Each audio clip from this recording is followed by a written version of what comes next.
Atención, este episodio contiene lenguaje agresivo, así como descripciones de los asesinatos realizados. Se recomienda discreción.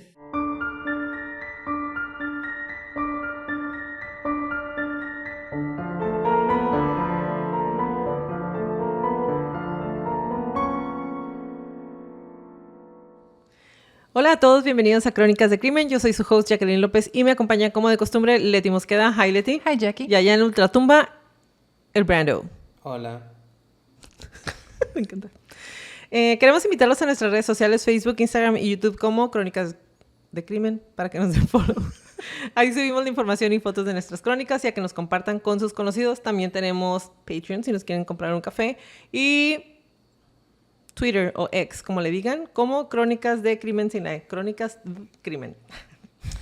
Ahí también subo los links para los episodios de cada semana y algunos datillos que no subimos en las otras plataformas. Porque mi TH no me va a estar subiendo en todas partes. Queremos que nos compartan con sus conocidos, ya lo dije, pero otra vez es la única manera de que más gente pueda escuchar nuestras crónicas. Comenzamos.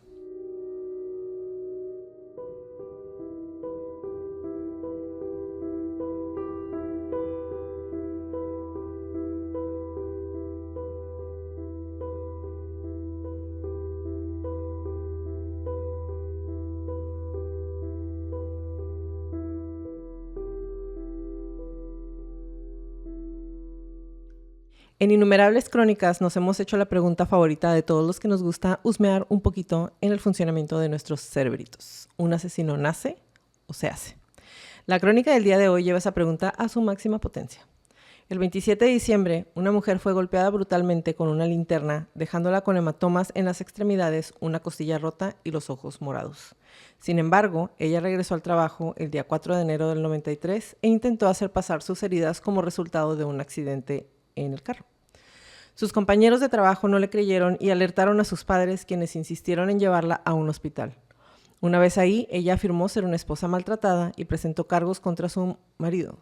Este fue arrestado brevemente, en esa época identificándolo positivamente como el violador de Scarborough. Toda la evidencia hacía pensar que la hermosa mujer de ojos azules era víctima de violencia doméstica.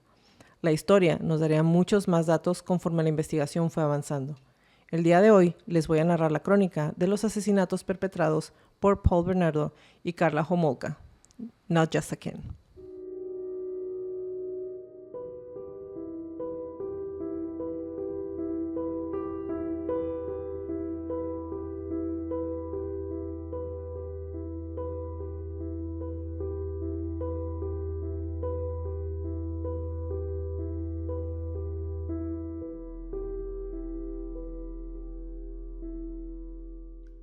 Cosío, esta no te la sabías. No. ¿Cómo te hizo sentir? Bueno, sí sé cómo porque me mandó un audio. Es más. No lo pongas. Días, estoy muy agraviada con esta situación de Paul Bernardo y Karla whatever, Homolken. Estoy muy molesta que uno de los abogados, ni siquiera me acuerdo cuál ni de quién. Solo sé que ese abogado está culpando a Karla de todo. Que porque el señor Bernardo no había matado a nadie hasta que conoció a Karla. Fucking your mother, ¿cómo es esto? Güey, estoy muy molesta. No sé. Eso es todo. Gracias y buen día. Que estés bien. Eso es un poco de cómo la hizo sentir, pero quiero escucharlo nuevamente, chica. No estaba muy bien de mi mente cuando te mandé ese audio porque estaba tan molesta. Ya después continué con la investigación y se fueron aclarando algunas de las cosas. Entendí por qué estaba diciendo eso el abogado que resultó ser el abogado de Paul Bernardo. Me hizo cuestionarme muchas cosas porque ustedes saben, normalmente estoy completamente al lado de la mujer y sobre todo si la mujer ha sido víctima de violencia doméstica es como protegerla a toda costa y no revictimizarla ni nada, pero en esta ocasión sí dije como, wow, tal vez no la pueda defender tanto. No la pueda defender tanto en esta ocasión. Me hizo sentir muy indignada, me dio muchísima tristeza, pero sé que tú me vas a hacer más triste, tú me vas a hacer sentir más triste porque sí me salté muchos de los detalles de los crímenes porque no tenía ganas de escuchar todo eso, hacerme ese daño doble porque tú me lo ibas a hacer el día de hoy. La crónica del día de hoy tiene muchos temas sensibles, tales como abuso sexual, abuso infantil y, como siempre, algunas muertes. Como les comenté, el 27 de diciembre, Paul Bernardo golpeó salvajemente a Karla Homolka con una linterna, dejándola con hematomas en todo el cuerpo, una costilla rota, los ojos morados. Ella regresó a trabajar. Sus amigos del trabajo le hablaron a sus papás y es cuando la llevan al hospital.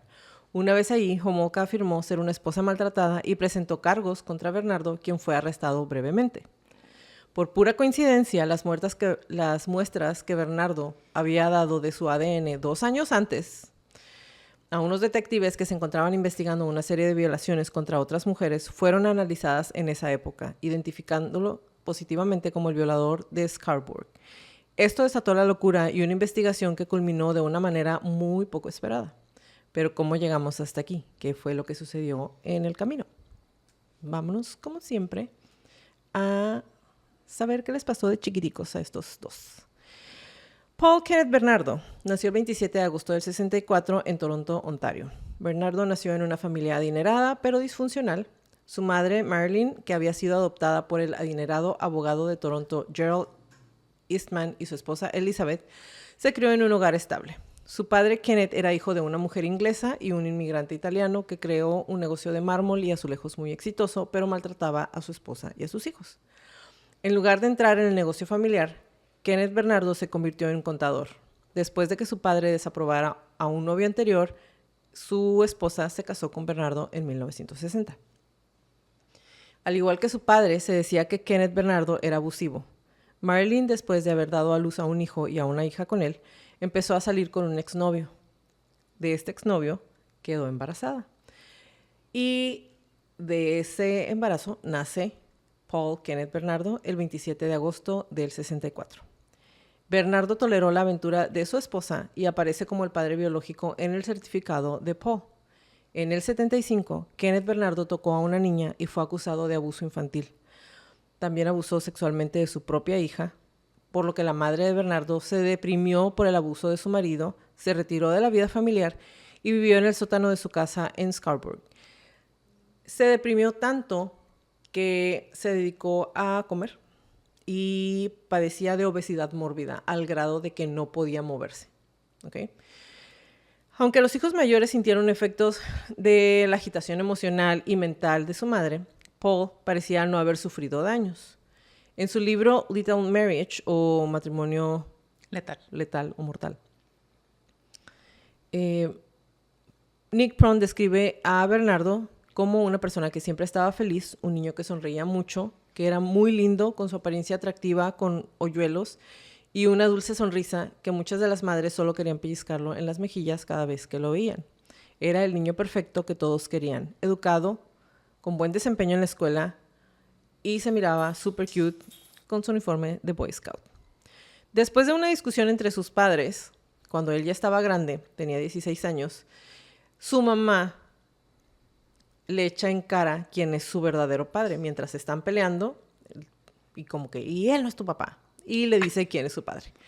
Entonces, Paul Bernardo se siente rechazado por su mamá, se siente traicionado y se pelea con ella y abiertamente delante de todos. A partir de ahí empezó a llamarla vagabunda y puta. Bernardo se graduó en el Instituto Universitario de Sir Wilfrid Laurier y optó por trabajar para Amway, cuya cultura de ventas tuvo un profundo efecto en él. Compró los libros y las cintas de famosos expertos en motivación para hacerse rico y famoso. Ahora, él y sus amigos utilizaban las estrategias de ventas que venían en esos videos para utilizar sus técnicas con mujeres jóvenes que conocían en los bares y poder llevárselas y tener sexo con ellas. Tuvieron bastante éxito. Cuando Bernardo asistía a la Universidad de Toronto, ya había desarrollado oscuras fantasías sexuales y disfrutaba humillando a las mujeres en público y golpeando a las mujeres con las que salía normalmente. Por su parte, Karla Homolka, que nació como Karla Leanne Homolka, también conocida como Leanne Baudelaire, nació el 4 de mayo del 70 en Port Credit, en Ontario, Canadá. Ella era la mayor de 3 hijas de Karel y Dorothy Homolka. Sus hermanas eran Lori y Tammy. La familia vivía en Ontario, en St. Catharines. Ahora, Carla era la mayor y empezó a trabajar a tiempo parcial en una tienda de mascotas mientras asistía a la escuela secundaria Sir Winston Churchill. Y después de graduarse en el 88, fue contratada por una clínica veterinaria para trabajar como asistente veterinaria. Más tarde, aceptó un trabajo similar en otra clínica. En el 87, Bernardo se graduó de la universidad y consiguió un trabajo como auxiliar contable en Pricewaterhouse. Sus citas disminuyeron después de que una de sus últimas novias, sus citas amorosas, disminuyen porque una de sus últimas novias amenaza con ir a la policía y meter una demanda por maltrato. Entonces, le baja 2 rayitas a estar maltratando a sus novias y deja de salir tanto con mujeres. En mayo de ese año, Bernardo asaltó sexualmente a 2 mujeres e intentó violarlas de nuevo en julio a las 2 mismas mujeres. En octubre de ese año, del 87, Bernardo y Carla se conocen en un restaurante en un hotel. Él tenía 23 años y ella en ese entonces tenía 17. Es decir, era 6 años más grande que ella. Muchísima diferencia. Sobre todo a esa edad. Sobre todo a esa edad. Homolka había ido al hotel para asistir a una conferencia de una tienda de mascotas que, como les comenté, ella trabajaba en una. Y estaba en pijamas en la barra del hotel, bajó con una de sus amigas con las que había ido al congreso. Bajan, está en pijamas, él se acerca, se empiezan a reír, él empieza a dar carrilla porque está en pijamas en el lobby de un restaurante, de un hotel, perdón. Pero aparentemente, y de acuerdo a todas las personas que estaban ahí, a sus amigos, fue como amor a primera vista. Entonces, se sintieron súper atraídos el uno por el otro y esa misma noche tienen relaciones sexuales en el cuarto de ella, donde estaba el amigo de Bernardo y la amiga de ella con la que se estaba quedando. O sea, delante de ellos. ¿Qué importa? Okay. A partir de entonces, Bernardo conducía 2 horas para ver a Homolka 2 veces a la semana y poco a poco llegó a controlar toda su vida. O eso es lo que dicen. Pero él decidía cómo debía vestirse, cómo quería que se peinara, qué tenía que comer, el tipo de creencias que ella tenía. Sin embargo, cuando lo conocen sus papás, todo el mundo dice que él era una persona súper linda con ella. Le llevaba flores, ¿cómo estás? Te quiero mucho. La trataba súper bien, todo un caballero. Y aparte, pues era bien parecido, tenía ojos azules. Los papás de ella, cuando lo conocen, se sintieron muy contentos porque su hija tenía una persona tan estable, tan amable, que la trataba tan bien y pensaron que ya con él se podía casar. Tenía 17 años cuando lo conoció, ¿ok?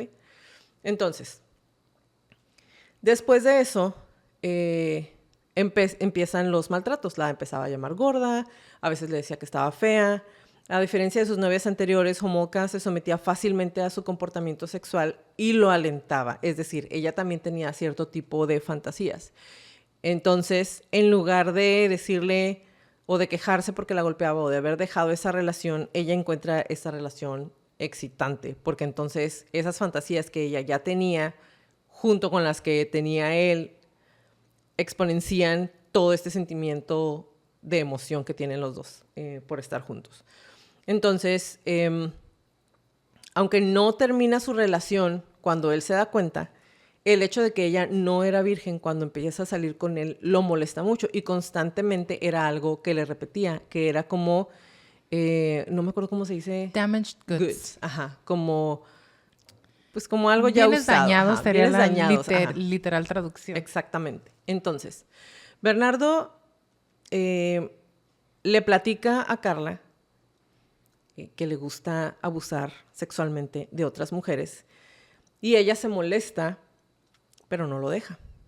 Entonces él reanuda las violaciones en diciembre de ese año, perdón, del 87. En marzo del 88, la policía ya había creado un grupo de trabajo para detener al llamado violador de Scarborough. Pero la investigación no llegaba a ninguna parte a pesar de la cantidad de pruebas físicas y la existencia de un retrato hablado que no se mostraba al público en ese momento. Homolka sabía lo que estaba haciendo Bernardo en ese periodo de tiempo y hubo acusaciones de una víctima de que una mujer estaba presente cuando fue atacada grabándola en cámara, pero la policía ignoró esas acusaciones. Finalmente, en mayo del 90, la policía decide mostrar el retrato hablado al público, lanzando una gran cantidad de pistas. En ese momento, Bernardo había dejado su trabajo y obtuvo su dinero contrabandeando cigarrillos a través de la frontera entre Estados Unidos y Canadá. Entonces, lo que hacía era, se robaba placas de los carros que estaban estacionados para cuando él cruzaba, tener placas diferentes en su carro. Los amigos y exnovias de Bernardo vieron el retrato hablado, publicado, e intentaron comunicarse con la policía en numerosas ocasiones, pero los oficiales se vieron abrumados por otras pistas y no seguían. En aquel entonces, estamos hablando del 90, la comunicación entre los estados todavía no estaba completamente establecida como lo está ahorita, y el hecho de sacar un perfil de ADN era relativamente nuevo. Entonces, si ahorita se tardan en sacar un perfil, en ese entonces se tardaban muchísimo tiempo, sobre todo si tenían tantas pistas. Entonces, no seguían todas las pistas porque, ¿para qué? En noviembre, 2 detectives visitan a Bernardo y le dicen, desde que él lo recibe, dice, sí, ya sé, qué raro que me parezca tanto, pero pues no soy. Si quieres te doy mi muestra de ADN para que la llevas, compárala, para que me dejen en paz. Y platicó muy amablemente con los policías, con los 2 detectives, le toman la muestra, pero los 2 se van y es como que, pues sí, pues pónganla al último porque esta persona realmente es tan educado, tiene tanto charming, blanco, heterosexual, ojos azules. No puede ser. Esta persona no tiene el perfil de un violador en serie porque ni siquiera tiene necesidad. Justo. Velo, está tan guapo, ¿cómo va a tener necesidad de abusar sexualmente de las mujeres? Es como que si se lo pide, ellas van a decir que sí, entonces claro que él no puede ser. Lo dejan ir. A medida que avanzaban los 1990, Bernardo empieza a obsesionarse cada vez más con la hermana más pequeña de Homolka, que era Tammy. En ese entonces ella tenía 14 años, a ella la conoce desde que tiene 12, ¿ok? Y desde que tiene 12, él le decía, tu hermana está bien bonita, tu hermana es virgen. Es pura. Es pura. Y Carla se ponía celosa de su hermana, al grado de que dicen que estaban en una reunión familiar. Y era una niña cuando pasa esto. Ella tenía como 13 años. Él está sentado al lado de ella y ella lo abraza y le dice, él está enamorado de mí, nos vamos a casar cuando yo ya esté más grande. Pero tiene 13 años, es una niña. Y la hermana le dice que se quite de los brazos de su novio, que es una pequeña ramerita, y entonces se enoja mucho con su hermana y él se enoja con Carla. Le dice que porque le dice cosas así, que es solo una niña y que lo deje. Él ya le había dicho que le gustaba su hermana. Entonces, a medida que avanza el año 90, empieza él a espiarla y le dice a Carla que la ayude porque quiere la virginidad de Tammy. Y Carla le dice que está bien, que ella se va a asegurar que la niña sea virgen hasta que él le quite la virginidad. Tiene un primer intento de abuso sexual en el verano, el 24 de julio, implicó que Carla Homolka rociara comida de su hermana con Valium robado de su lugar de trabajo, pero Tammy se despertó después de 1 minuto antes de que él pudiera hacerle nada. Entonces, a partir de ahí, lo que ellos hacían, e hicieron en varias ocasiones, es que Carla Homolka dormía a su hermana para que su novio, que en ese entonces estaba viviendo en la casa de los papás junto con Carla, pudiera entrar y masturbarse a un lado de la cama de su hermana mientras su hermana estaba dormida.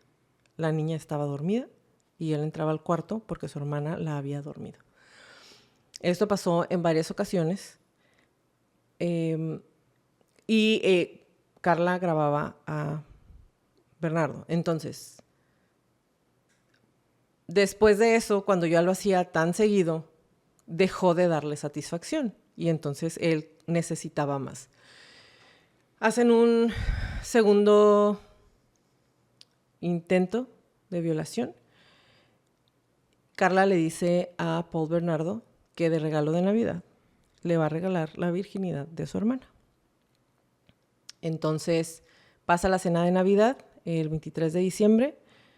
La familia cena.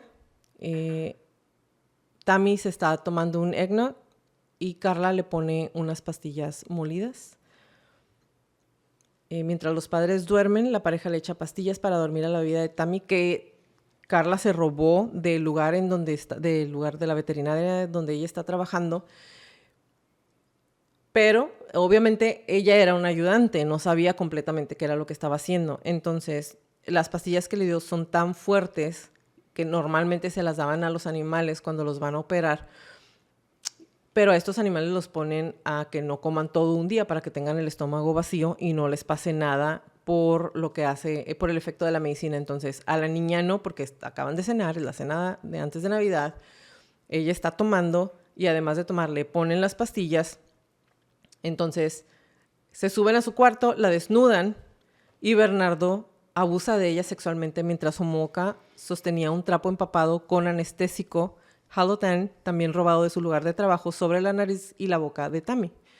Tammy empieza a vomitar mientras está inconsciente y deja de respirar porque está broncoaspirando. Es decir, ella le tenía el trapo en la nariz y la boca, la niña empieza a vomitarse, está inconsciente, entonces se ahoga y deja de respirar. Y lo que hacen este par es vestirla. Carla intenta aclararle la garganta, es decir, intenta sacarle el vómito que tiene en la garganta. Como ya ven que no la van a poder reanimar, se viste, la visten a ella, la mandan a su cuarto y limpian la evidencia antes de llamar al 911. Todo este tiempo la niña está inconsciente. Aunque Tammy tenía una quemadura química visible en la cara, hay fotografías. Así de rojo tiene los cachetes y la nariz y la boca, alrededor de la boca, de lo que le tenían en la cara y de que estaba vomitando y del esfuerzo que hacía para vomitar mientras estaba inconsciente. Les preguntan qué fue lo que pasó y pues el papá no sabe que ellos le hicieron eso a su hija y el papá dice pues es que sí la dejamos tomar eggnog. La policía dice muerte accidental. Y así es como estos dos matan a la hermana de Carla. En el funeral, Bernardo fue sorprendido acariciando el cabello de Tammy mientras estaba en el ataúd abierto. En el 93, exhuman el cuerpo de Tammy y se dan cuenta que en el ataúd había una foto de ellos dos, haciéndole así. No. Adentro del ataúd de la niña, donde estaba el cuerpo de Tammy. Haciendo así como el símbolo de paz, de amor y paz. Sí. Los dos. O sea, están juntos en la foto, abrazándose, haciéndole así. O sea, se tomaron una foto en el funeral y la metieron No, una foto antes. Y esa la puso Paul. Cualquiera de los dos. Entonces, Bernardo y Carla se mudan entonces a Porterhouse, donde se filman mientras interpretan encuentros sexuales entre Bernardo y Tammy. ¿A qué se refieren con esto? Carla se roba la ropa de su hermana. No. Y se la pone. Y él le dice que ella diga que, soy Tammy. No. Y tengo 14 años y este es mi novio, mientras tiene relaciones sexuales. Después de que la mataron. No. Ahora, Paul y Carla se comprometen cuando fallece, poquito tiempo antes de que falleciera, de que asesinan a Tammy. Entonces ella quiere seguir con las preparaciones de su boda. Pasan unos meses, 2 meses. Y ella está muy harta porque dice, o sea, no puede ser que mis papás sigan sin superar que se murió Tammy y yo no puedo seguir con los preparativos de mi boda porque se ponen a llorar y no se pueden calmar y ya estoy harta de que no lo superen. Ay, lo del dinero. ¿Cuál lo del dinero? Se gastaron la mitad del dinero de... Es cierto. Se gastan el dinero, una parte del dinero que le iban a dar a ella para la boda y está fúrica porque ¿por qué chingados se gastaron el dinero de mi boda en el velorio de mi hermana? O sea, ese dinero era para mi boda. Entonces, hasta aquí este tipo de cosas Desde aquí yo ya no la puedo defender, ¿ok? No. Porque por más que quise entender la parte de tal vez el grooming que hizo él y de tal vez el lavado de cerebro que tenía ella, el hecho de ni siquiera tener una conexión emocional o empatía por sus papás, porque ella mató a su hermana.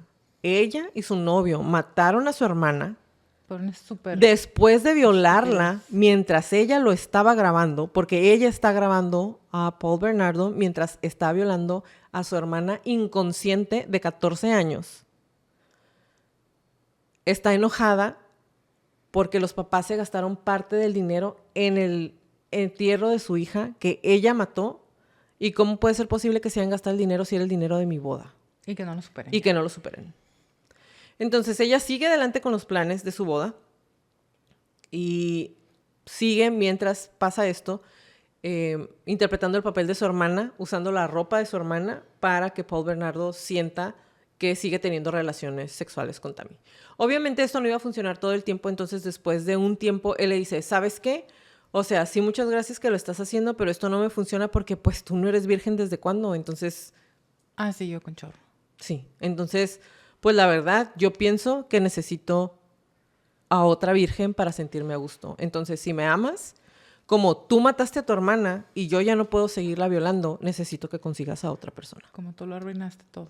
Exactamente. Entonces, el 7 de junio de 1991, Homolka invita a una adolescente con la que se había hecho amiga en el trabajo, a la que llaman Jane Doe, y la invita a su nueva casa en donde están viviendo ellos dos solos. Después de que ella se desmaya por haber tomado una bebida mezclada con Halcyon, Homolka le dijo a Bernardo que le tenía un regalo de bodas sorpresa para él, y los dos se filman mientras la violan. La víctima se despertó al día siguiente con náuseas, pero se fue sin darse cuenta de que había sido violada. El 15 de junio, Bernardo se desvía hacia Burlington para robar matrículas usadas en su negocio de contrabando, cuando conoce a Leslie Mahaffey, de 14 años. Ella había sido dejada fuera de su casa como castigo por no haber cumplido como el curfew o a la hora a la que ella tenía que llegar. Ella se había ido un tiempo de su casa. Cuando ella se va, sus papás cambian las cerraduras. Entonces, ese día ya se había regresado a vivir a la casa de sus papás y llega muy tarde. Le habla a una amiga y le dice, oye, ¿me puedo ir a quedar a tu casa? Y la amiga le dice, la verdad, ahorita no se puede. Entonces ella, como no quiere despertar a sus papás porque la van a regañar, porque ya había salido y ya no trae las llaves de las cerraduras nuevas, se queda en su casa, en el jardín de su casa, en un columpio. Y está pensando así como que, pues, no sabía si quedarse, si irse caminando a algún lugar, o simplemente piensan que decidió quedarse en el columpio hasta que más o menos estuviera amaneciendo para poder decirle a sus papás que le abrieran la puerta porque había llegado tarde. Mientras pasa eso, Bernardo se está robando unas placas de un carro y la ve y se acerca con ella, le ofrece un cigarro y Leslie le dice que sí. Cuando se arrima al carro, le saca un cuchillo, le venda los ojos y se la lleva a su casa en donde está Karla Homolka. Cuando llegan a la casa, le dice a Homolka que tienen una compañera nueva de juegos. La reacción inicial de Karla fue volver a dormir en lugar de ver cómo estaba la niña. Ella se duerme, él se queda con ella. Después se filman mientras la violan y torturan. Después de que Mahaffey dijera que se le había caído la venda de los ojos, los dos deciden de que pues ya nos vio, no la podemos dejar ir viva. Y la asesinan. Mantienen el cuerpo en el sótano mientras cenan con la familia de Homolka porque va a ser Thanksgiving. Entonces, pues ¿qué vamos a hacer? Bueno, hay que esconderla, ya está muerta. Ella decidió y después Homolka en uno de los interrogatorios dice, yo ya sabía que iban a ir mis papás y que ella no podía quedarse ahí. Entonces, lo único que hice fue recordarle que iban a llegar mis papás a cenar. Me salí a la tienda y cuando regresé, él ya la había matado. Entonces, la asesinan, está en el sótano, les enseñan toda la casa a los papás, les dan su tour de su casa nueva, mientras la niña está muerta en el sótano. Es lo único que obviamente no le enseñan.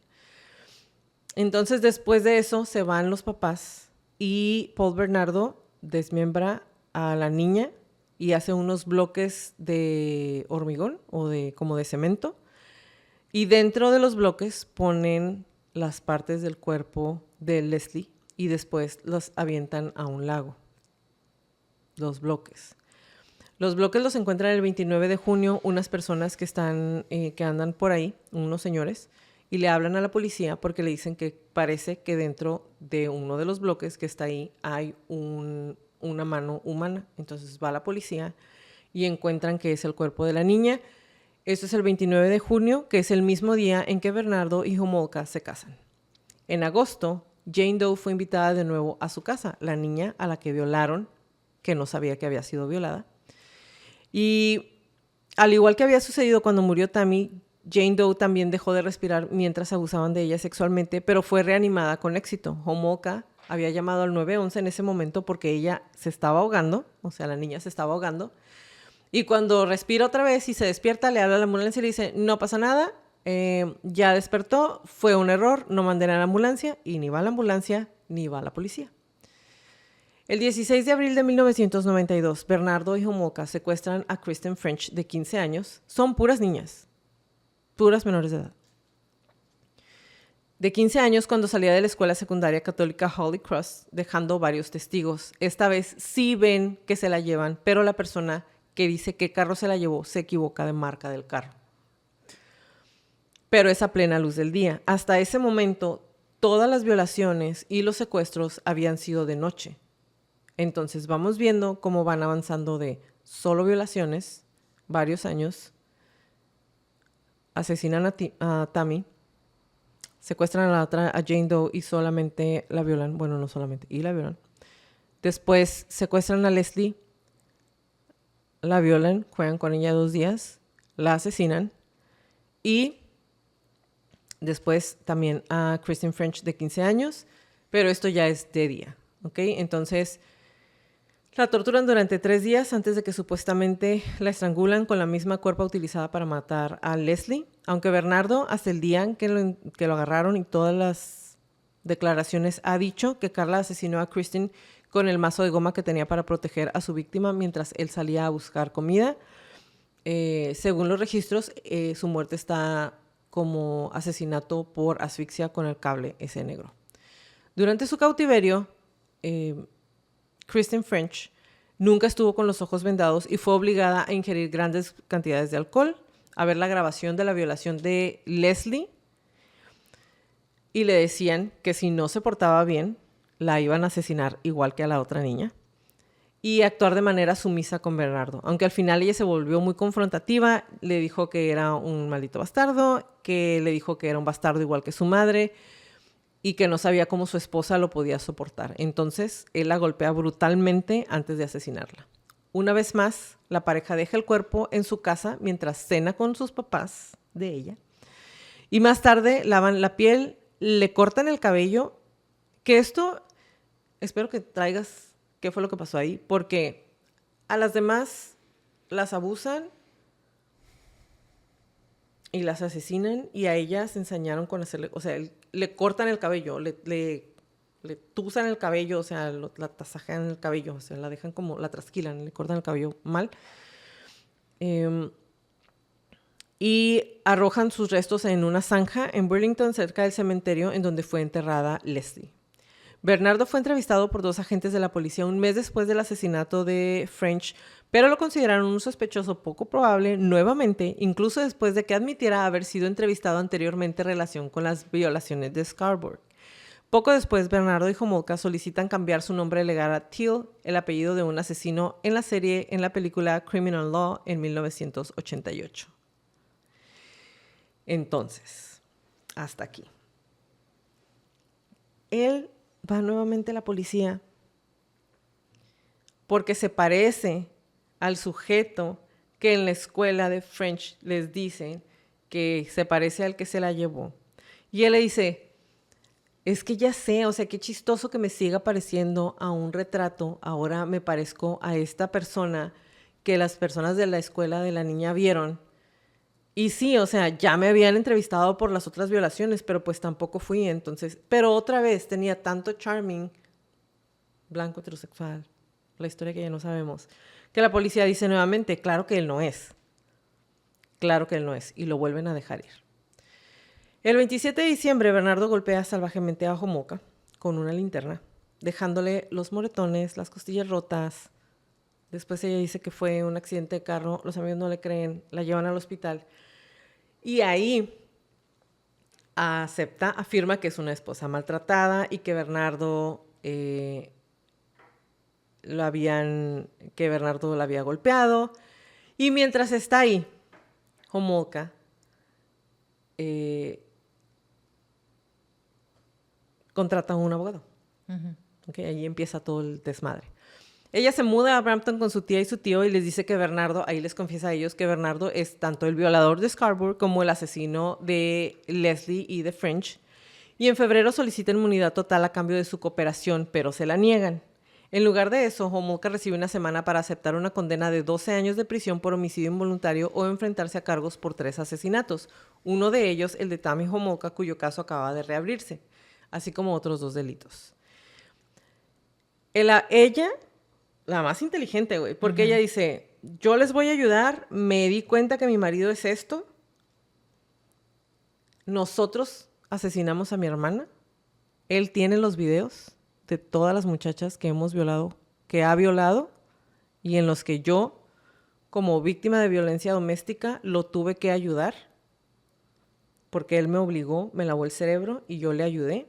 Y entonces están esos videos. Si van a la casa en donde vivíamos, van a encontrar los videos. Papá, mamá, perdón, yo maté. Por mi culpa se murió mi hermana. Un buen abogado, ¿eh? Entonces, el abogado se mueve rápidamente y buscan inmunidad. No le dan inmunidad, pero le dicen, no te preocupes, sabemos que tú, o sea, no querías estar ahí, tienes el síndrome de la mujer golpeada, sufriste de violencia doméstica, eres más chica que él, no te preocupes, te vamos a ayudar. Entonces, ella acepta el trato y testifica contra Bernardo en su juicio. Este juicio tuvo lugar en el 95. El 1 de septiembre, Bernardo fue condenado a cadena perpetua sin libertad condicional durante al menos 25 años y está separado de los demás reclusos porque siempre desde que lo metieron han dicho que lo quieren matar y está separado porque en el 99 un grupo de 5 presos intentó asaltar la zona segregada y tuvieron que ser dispersados por la policía antidisturbios. Debido a su estatus de delincuente peligroso, se considera poco probable que alguna vez salga en libertad condicional. Ahora, cuando están en el juicio y Bernardo, cuando está en la cárcel, lo detienen, le dice a su abogado, en la casa te vas a meter, en esta pared hay unos videos. Los videos son evidencia. Toda la evidencia que es encontrada, los abogados tienen la obligación de presentarla en la corte cuando hay algún tipo de juicio. Pero cuando lo contrata y le dice que están los videos, le dice él, hasta que yo te diga, vas a entregar esos videos. Antes no. Hasta que empiece el juicio, al final vas a entregar esos. Entonces, el abogado va, recoge los videos y como es tan buen abogado, y tiene esta parte de, ¿cómo se dice? Se llama... Su acuerdo de confidencialidad. Él me dijo que no, porque le dice, no los veas. Él me dijo que no los vea, no los voy a ver. El más obediente. Que ahí podemos decir, hay algo que se llama plausible deniability, que es el, entre menos sepa, menos tengo que decir. Pero son videos que a fin de cuentas son evidencia. Sí. Entonces, pasan 6 meses, creo. No Más me o recuerdo. menos. Creo Sí, que más 6 o menos. meses. El abogado con los videos.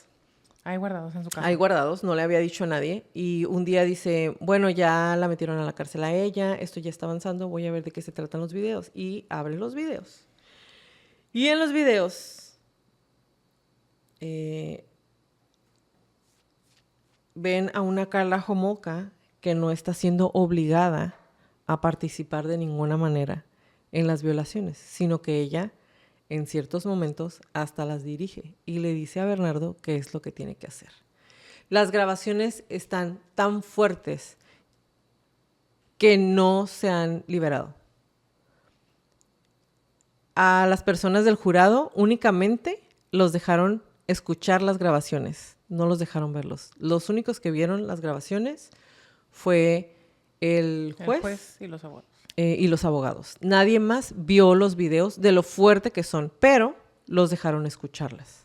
Y entonces se escucha a una Karla Homolka feliz participando durante estos videos. En ninguno de los videos se ve la muerte de ninguna de las víctimas. Entonces, no hay evidencia de que el asesino fue él o la asesina fue ella. En ninguno de los asesinatos. Y en el de Tammy, pues dicen que fue un accidente. Entonces, realmente no hay como... Pero ella ya está en la cárcel, ya le dieron su acuerdo, ya sabe que solamente va a estar 12 años. Ya no pueden echarse para atrás con el acuerdo. Esto es en Canadá. Ya no pueden echarse para atrás en el acuerdo. Entonces a ella ya no la pueden volver a juzgar por estos asesinatos. Y el acuerdo de culpabilidad de Homolka es duramente criticado hasta la fecha en la sociedad canadiense, especialmente después de que se mostraran en el juicio de Bernardo las cintas que muestran las violaciones de la pareja. Algunos fiscales declaran de haber sabido lo que había en las cintas, nunca lo habrían propuesto. El primer abogado de Bernardo ocultó deliberadamente la mayoría de las cintas durante 17 meses. Y más tarde fue acusado de obstrucción a la justicia, pero fue absuelto. Homolka fue puesta en libertad en el 2005 tras negársele la posibilidad de libertad condicional. Y en el 2007 se trasladó a la isla caribeña francesa de Guadalupe en intento de evitar escrutinio de los medios. Ahí se casa con Thierry Baudelay, el hermano de su abogado, y tiene 3 niños con ella. La familia actualmente vive en Canadá, está en Montreal. Es súper repudiada esa mujer. Nadie la quiere. Y hasta la fecha lo único que ella dice es... porque aparte de que es súper odiada, ella está en la sociedad de padres de familia, digámoslo así, de la escuela de sus niños. Y va todos los días por ella y la gente es de que yo no quiero a mis hijos y a mis hijas cerca de ti. ¿Y saben qué dijo? Si no quieren que sus hijos estén cerca de mí, cámbielos de escuela. Yo no me voy a cambiar. No me importa. Entonces ella tiene una vida familiar muy bonita en Montreal, en Canadá. Ahora habla puro francés porque dice que ella prefirió reconstruir su vida en francés para olvidar todo lo malo que le había hecho Bernardo y que ya pagó su deuda con la sociedad. Si la sociedad no supo cobrársela, es su problema. Pero ella ya es una mujer diferente, ya cambió, tiene 3 hijos, es una madre feliz, tiene una vida feliz, en una casa feliz, en Montreal, Canadá. El Bernardo se sigue pudriendo en la cárcel. O sea, ella problemas no tiene. No.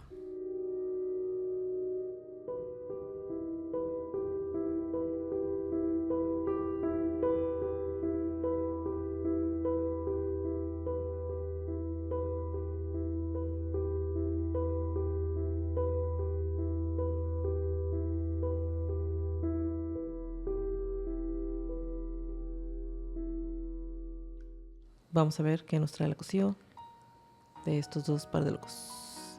De la Barbie y el Ken. De la Barbie y el Ken. Se los platiqué, no tan feo, ¿ok?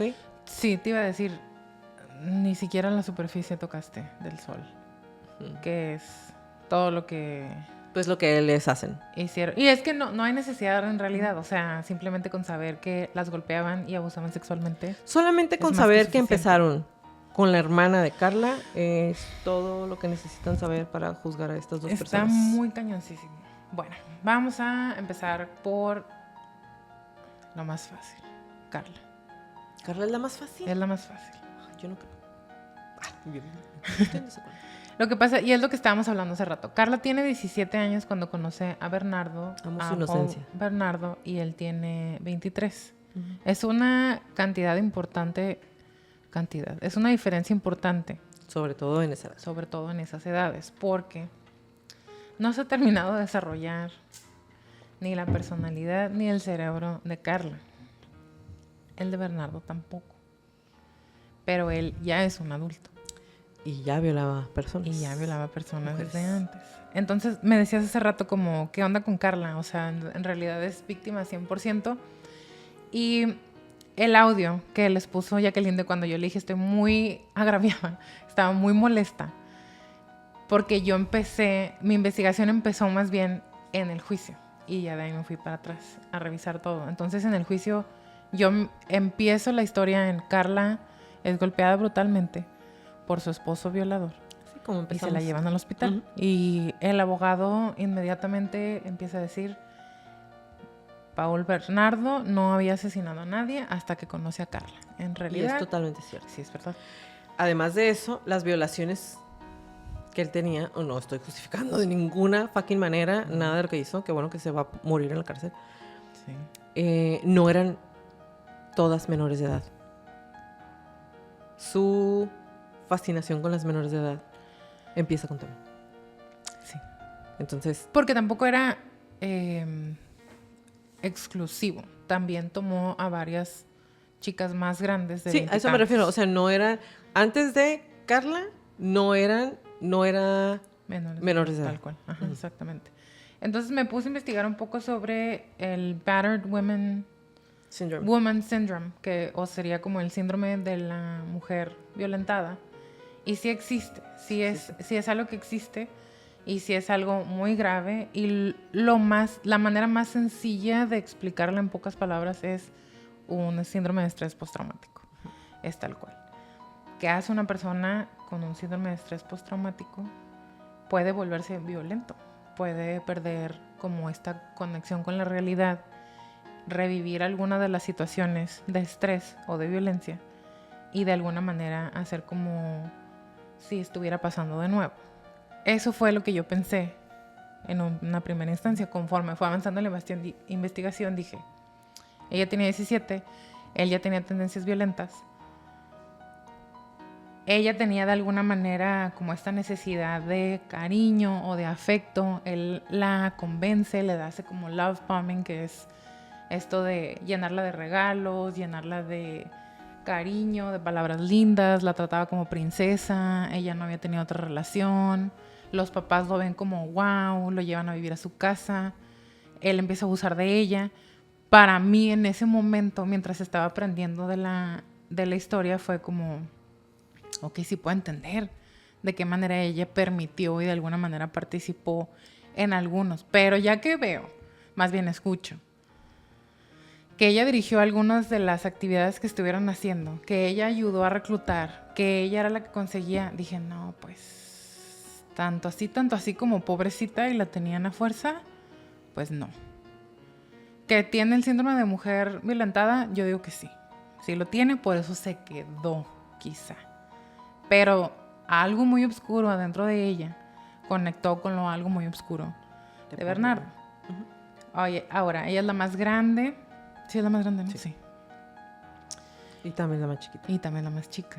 Hay ciertas teorías de que las hijas más grandes siempre son de alguna manera parentified o que no se les permite estar en su rol de hija porque los padres les ponen mucho peso, mucha responsabilidad, mucha exigencia encima, entonces pierden el rol de hija y se convierten como un adulto más, y cuando nacen los otros hijos, a ellos sí se les permite ser hijos, nada más, y no se les da la responsabilidad de estar cuidando a los demás hermanos porque ya está la grande. ¿Les sonó? Eso también podríamos agregárselo a la lista larga de posibles razones por las que Carla hizo lo que hizo. No lo justifica otra vez, pero entender el contexto psicosocial en el que se desarrolla una persona, todo este tiempo que hemos estado haciendo las crónicas, nos ha ayudado a entender por qué tenía ese proceso de toma de decisiones. Carla lo presumía a su novio perfecto, guapo, alto, rubio, ojo azul, trabajador, super charming. Entonces fue como... Cuando sus amigas dicen que ella siempre quería tener todo planeado. Sí, era como medio con rasgos de obsesivo compulsivo, muy controladora, yo diría, más que una personalidad obsesiva compulsiva, no tanto un trastorno obsesivo compulsivo por darles un ejemplo muy tipificado, de prender la luz 7 veces antes de poder salir de tu casa, no tanto por allá. Ella necesitaba un control, ya le pegué al micrófono, un control asfixiante para ella y para los de su alrededor. Yo lo conecté mucho con, es la hija más grande. Que por ejemplo, decían sus amigas, tenía 10 Barbies y invitaba a sus amigas a jugar, Pero yo te voy a dar la historia que tiene que decir tu Barbie, Sí. que le va a contestar a la mía, cómo se van a cambiar, con que Ken va a ser novio. Y ella decía que desde que estaba chiquita, ella decía que ella era como una Barbie y que quería encontrar a su Ken perfecto y casarse en una boda perfecta, que es como la boda que tuvieron. Y donde las amiguitas no quisieron jugar exactamente como Me ella llevo quería mis jugar, Barbies y ya no juegas. y casi ya no somos amigas. Entonces es como, ¿saben? Entre más fui conociendo a Carla, dije, bueno, Carla no estaba tan completa. No es que Paul la desbarató. Otra vez le pido el micrófono. No es que Paul la haya desbaratado tal cual. Yo pienso que ella ya tenía ciertas tendencias. Y a lo mejor voy a entrar en cosas medio polémicas, ¿no? Pero muchas veces las personas que están en completo control todo el tiempo y planean todo y necesitan tener todo agarrado muy fuerte, se les dice que están... Se les describe a ese tipo de personas como wound really tightly o como un resorte. Y lo que necesitan es alguien que tome el control y libere el resorte. Entonces, si Paul Bernardo tiene estas tendencias dominantes, ahorita vamos a entrar de lleno con él, y de alguna manera él puede tomar el control, quitárselo a Carla, hacerla sentir que se puede relajar y que puede ser ella misma, tan oscura como sea. Es como ella es un candado y él trae la llave. Así, O sea, mero. se juntan y pues para atrás, de bajada, empedrada, sin frenos. Ahora, Paul. Para empezar, es el tercero y más joven de los hijos de Kenneth y de Marilyn. Como ya nos dijiste, Kenneth abusaba sexualmente a la hija más grande, Deborah, con frecuencia y enfrente de otros familiares. Me pareció de lo más asqueroso que hicieran fiestas para abusar sexualmente de la hermana enfrente de todos, enfrente de la mamá, enfrente de Paul, enfrente de la otra hermana, enfrente de los tíos, enfrente de los amigos, enfrente de sus hermanos. Es la primera vez que reacciona Brando en toda esta crónica. No, yo he reaccionado antes. Ya había Ah, reaccionado no te había una vez visto. antes. En lo del En lo de funeral la foto. con el cabello, eso. Ujú. ¿Y qué tal esta fiesta que te estoy describiendo? Espero que jamás me inviten a algo así. No, bueno. Y si No, sí, eso no. y si sí, háblale a la policía. Buen punto. Te iba a decir, y si sí, quizá asegúrate de saber dónde está la dirección, le hablas a la policía. Ahorita llego y nunca llego. Exacto. Entonces Kenneth es acusado y charged, que es como si se le presentan cargos, por pedofilia y por voyerismo. Porque además de abusar sexualmente de su hija y de golpear brutalmente a su esposa, le gustaba estar viendo a las niñitas vecinas alrededor de su casa. Se asomaba por la ventana, se masturbaba en la calle, mientras las veía por la ventana. Y yo dije, bueno, voy entendiendo un poco más. Claro. Porque es de esta manera. Marilyn, como ya lo comentó Jacqueline, sufría de depresión y desarrolla algo muy parecido a una agorafobia y se muda al sótano. A pesar de todo esto, Paul fue un niño feliz, como ya nos dijiste. Y yo dije, Qué raro.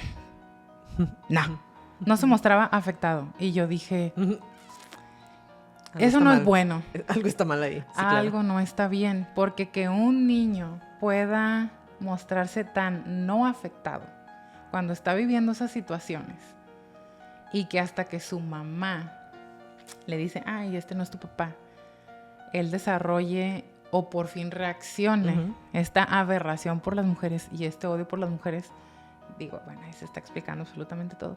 Y dijiste algo muy importante, que cuando yo lo leí dije, no, bueno, ya entendí todo. Estuvo en los Boy Scouts. Sí, es cierto. Lo olvidé por un buen lapso de tiempo. ¿Qué les puedo decir? Si no saben de qué estamos hablando, vayan a ver el primer episodio de la temporada. ¿Esta? ¿Fue esta? ¿Quién sabe? Pasada. La pasada. La pasada. Se los vamos a poner en el video. En el algún- link del video. en Pero algún- vayan a ver el primer episodio Vayan de a la ver el temporada episodio para que de se los Boy puedan Scouts. Porque no fue en Estados Unidos, en todo el mundo. todo el mundo. Entonces, detrás de esta máscara de no haber sido afectado, que dice la gente, no, pues es que es súper normal, me sorprendió saber que a los 20 y tantos años andaba haciendo cosas. Realmente no.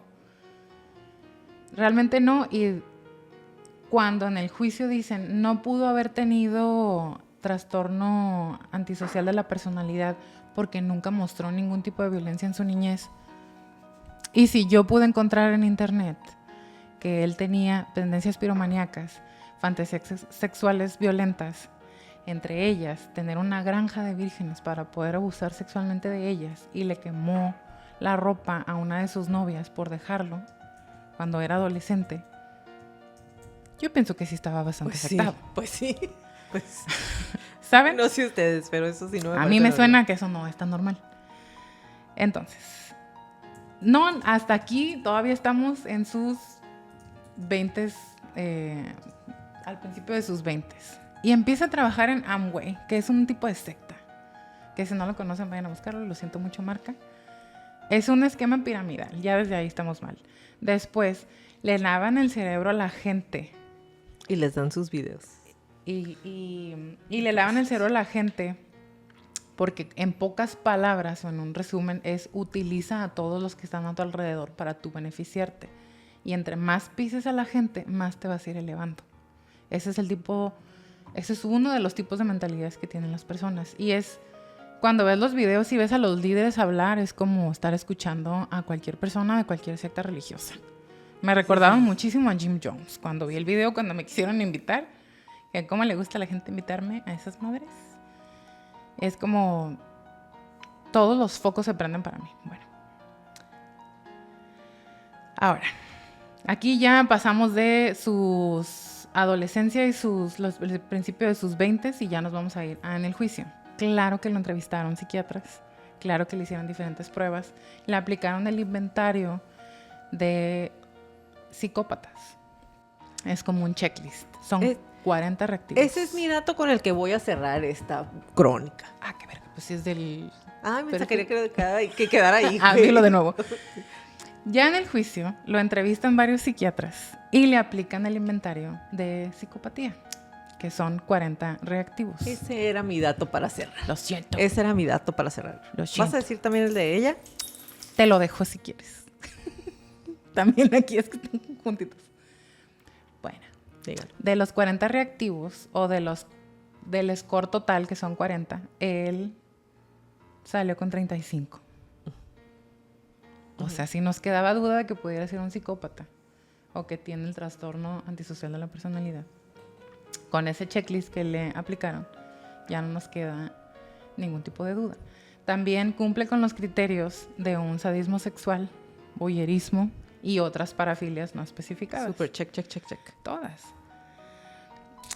Y la posibilidad de que repita las ofensas, si es que lo llegaran a liberar, son no nada más altas, pero for sure. O sea, forzosamente lo va a hacer porque no tiene control.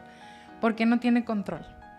Porque en su mente, por su manera de pensar y por los traumas que tiene de su niñez, él desarrolló un tipo de,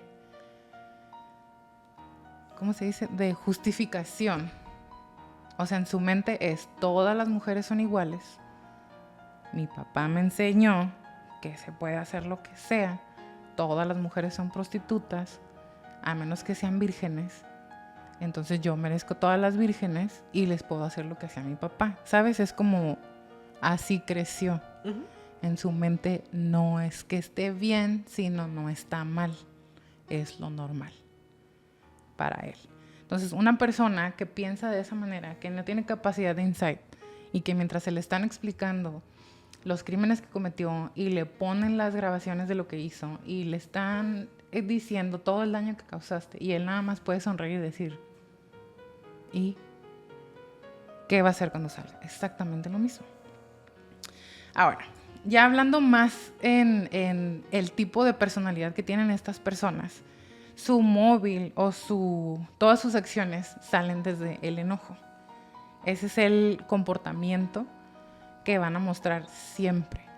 Y me preguntaste, ¿por qué raparon a una de ellas? Sí. Lo que pasa es que mientras va avanzando la vida de esta persona, necesita ir aumentando el estímulo para poder tener una satisfacción o una respuesta sexual satisfactoria. Entonces, primero... ¿Qué es lo que le pasa cuando... con Tammy. Tammy. Ajá. Exactamente, si primero era suficiente abrazarla, sentarse en las piernas y decirle que la quería, después empezó a entrar a su cuarto a masturbarse mientras la veía dormir y a hacer cosas en la almohada y con la ropa, y después le dijo, bueno, pues ya regálamela, se la regalan, abusa de ella, la termina asesinando, y luego viste a la novia de la hermana y luego agarra a otra y a otra y a otra y a otra. Llega un punto en el que todas las actividades que ya tenían haciendo no son suficientes. Empieza a utilizar, y déjenme terminar antes de explicarles. Empieza a utilizar una fuerza y una violencia muchísimo mayor a la necesaria para someter a alguien. Y no es que haya una cantidad adecuada, sino un hombre de 20 y tantos, 30 y tantos, fácilmente puede someter a una niña de 15, a una chava de 23, incluso a una mujer de su edad. Fácilmente. Por la fuerza, por el tamaño y por el inmediato miedo o pánico que le puede dar a una mujer verse en esa situación. Y él estaba utilizando muchísima más que esa. Las amarraba, las golpeaba hasta dejarlas inconscientes, las drogaba y después les hacía cosas mientras estaban incapacitadas físicamente para defenderse. Y La drogaba Carla. Bueno, sí.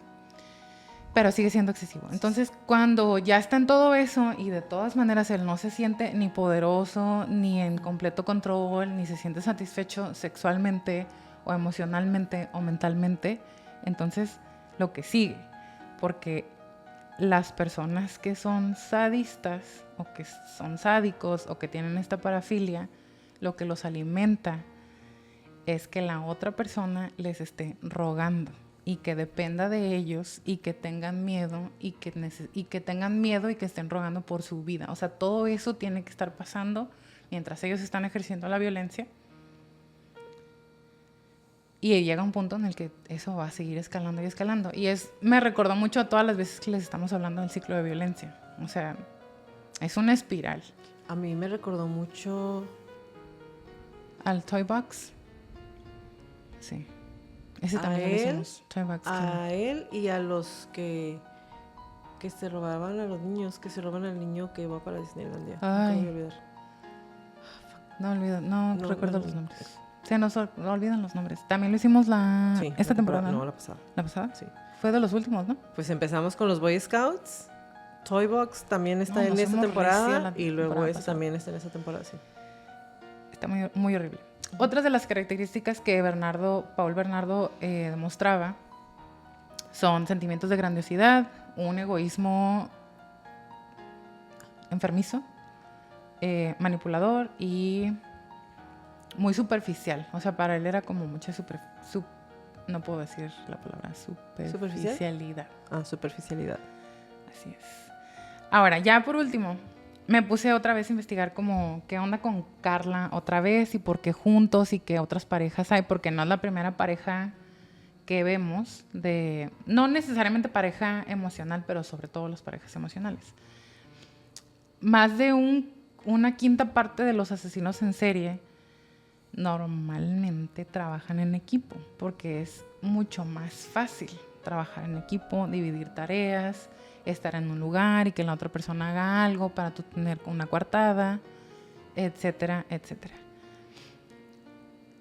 Y como les decía al inicio, lo que se necesita es un dominante o un depredador dominante y una persona que sea menos dominante y que necesite como ese empujoncito o alguien que no tenga miedo de tomar acción de cosas que esta persona ya venía manejando. Uh-huh. No es que otra vez necesariamente estén obligando, sino... Y otra vez el de los chavos que se robaron al niño de Disney. Uh-huh. No es que uno estuviera obligando al otro tal cual, pero uno era como más tímido o hasta más en control de sus emociones y el otro era como un perro rabioso fuera de control. Uh-huh. Y normalmente así funcionan las parejas. ¿Tiene nombre? Brando tiene nombre. Te lo mandé. Ah, perdón. Ah, no, bueno. Pues Bonin. Uy, maldito perro. Sí, el Bonin y todos sus novios. Y pues, en pocas palabras... Pero bueno, tú piensas. Tú piensas. Yo digo, está horrible. Está muy horrible todo el caso. Gracias por... ¿Tú piensas que él hubiera matado sin ella, sí o no? Sí, yo pienso que era cuestión de tiempo nada más. A lo mejor no había tenido chance o necesidad. Y se juntó. Yo pienso que ella lo hizo descubrir esa parte. Sí. ¿Cómo dice la...? Se juntó el hambre con las ganas de comer. Sí, yo pienso que ella lo hizo descubrir como esa parte de él que pensaba que a lo mejor solamente... Digo, eventualmente, muy probablemente hubiera brincado, Ujú. pero yo pienso que durante mucho tiempo, si no hubiera encontrado a alguien que le echara porras como ella, tal vez Que lo alentara. él hubiera pensado siempre que con violarlas era suficiente, porque ya lo había hecho durante varios años. Ujú. O sea, ya llevaba alrededor de 5 o 6 años abusando sexualmente de mujeres.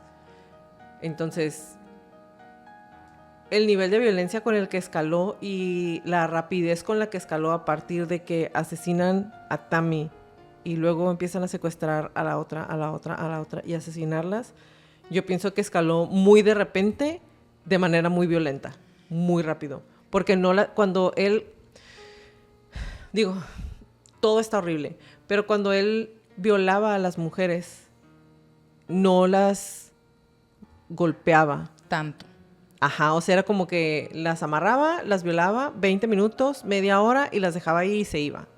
Pero no o sea, no era como que las dejaba inconscientes, no, era como la violencia suficiente, como dijiste tú, nada más para retenerlas, abusar de ellas sexualmente y luego las dejaba ir. No las dejaba que le vieran la cara casi nunca. Pero de eso a me regalas a tu hermana y luego ya no me es suficiente, entonces me tienes que regalar una virgen, entonces te la regalo y no nada más eso. Acuérdate que ya no puede estar para cuando vengan mis papás. Y ella dice, cuando le están... No le dije que la matara, pero... Ajá, yo no le dije que la matara, pero yo sabía que él sabía que ella no podía estar viva ahí cuando yo regresara, porque iban a venir mis papás. Entonces, a mí sí me queda como que esa duda.